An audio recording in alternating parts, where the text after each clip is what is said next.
Mr. Sridhar, the Executive VC and CEO of IndoStar, is also with us. And good to have you with us, Mr. Sridhar. Lots to discuss, scrappage policy implications, financing plans, and also growth at the company. I want to start off with, how, of course, you've been very highly retail focused.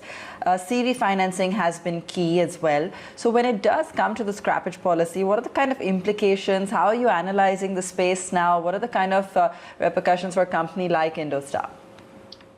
See, we are, as you rightly said, focusing on used commercial vehicles. That would form part of more than 2/3 of our assets as well as disbursements.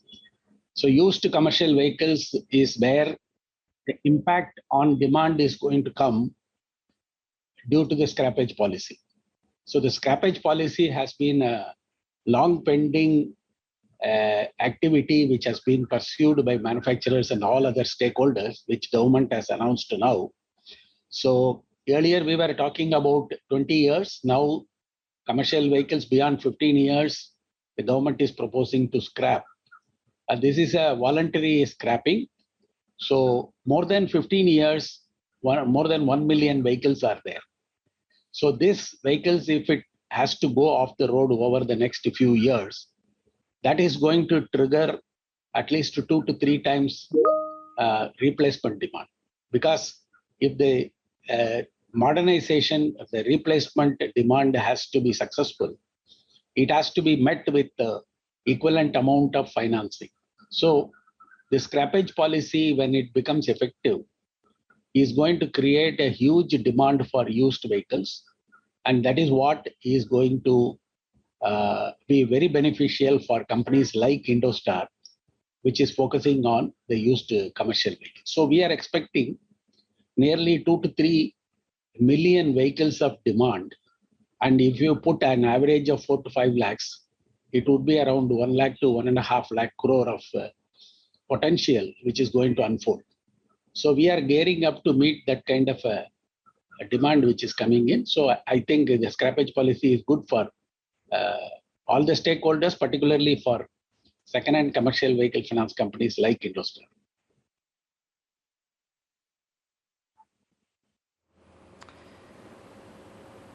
Okay, great. So lots of benefits there, as you're suggesting as well.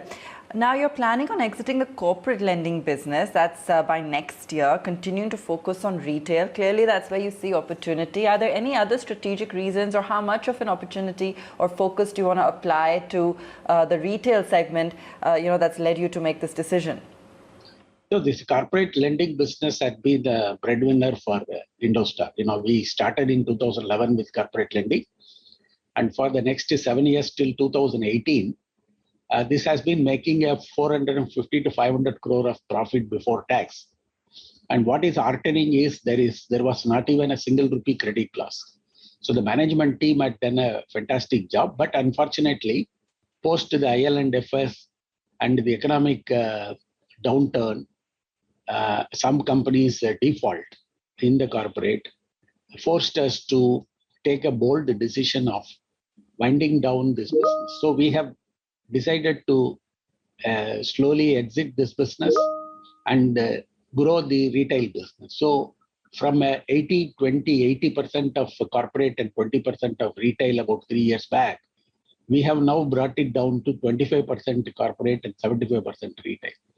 So by March 31st, I think we should be below 10% corporate lending. So that is what we are planning to achieve. And since our repayments are linked to sales of real estate assets, in spite of moratorium, in spite of restructuring, rescheduling, our repayments will come as per the sale of units. And that is why we feel that it would come below 1,000 crores. And the retail to corporate will become less than 10%. So that is what we are planning.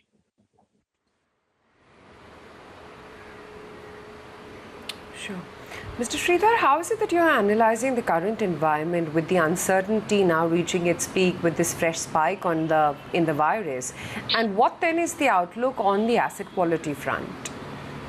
See, asset quality, unfortunately, due to various headwinds and challenges. starting from liquidity crunch, GDP sluggish growth, commercial vehicle downside, and on top of it, pandemic.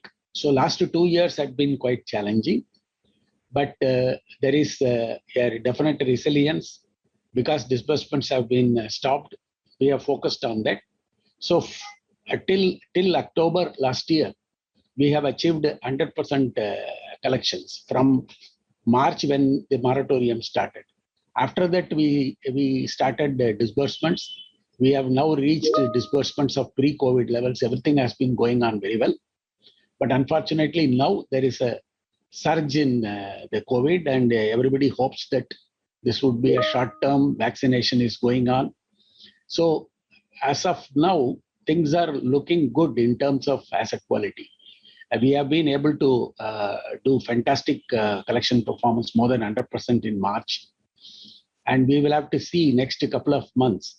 But fortunately, in spite of the COVID, there is no restriction on the movement of commercial vehicles. So some segments in the commercial vehicle like buses and some passenger commercial vehicles, heavy commercial vehicles have been feeling the heat. But some segments are really doing well, like small commercial vehicle, light commercial vehicles.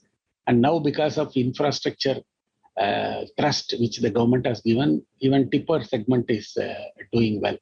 So we are hopeful. We are engaging continuously with our customers, and we are increasing our effort on collection. So as of now, it's looking good, and we hope that even during the challenging period of last year, we have been able to collect. So I don't think that much of challenge is there, and I do hope that the pandemic impact is going to be for a couple of months, and then things will normalize.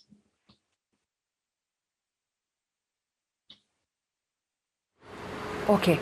Help me understand, how are the collections as well as the recoveries, and if you could break it up between the urban as well as the rural segments, because start of the pandemic what we saw was that rural is what was aiding the recovery. Is that pretty much the trend even now?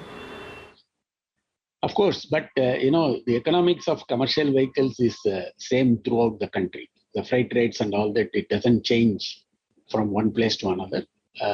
So our understanding is the collection effort depends on our own people, their follow-up and collecting money from the customers. As far as commercial vehicle is concerned, whether it is rural or urban, it remains the same.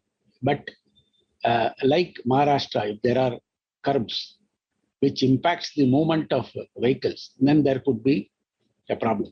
But fortunately, as I had earlier said, movement of commercial vehicles have not been restricted. So we are financing used commercial vehicles, particularly transporting essential commodities. So it's a 24/7 activity.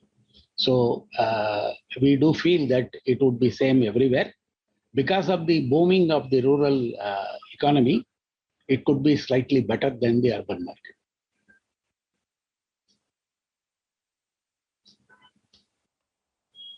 Okay. Mr. Sridhar, wanted to know what the outlook is when it comes to your AUM growth for FY22 and which segment is going to be the focus on? See, as I already said, that we are going to focus on retail, and in that commercial vehicle, SME, as well as affordable housing finance. So the affordable housing finance is going to be another thrust area apart from the commercial vehicle we are going to do.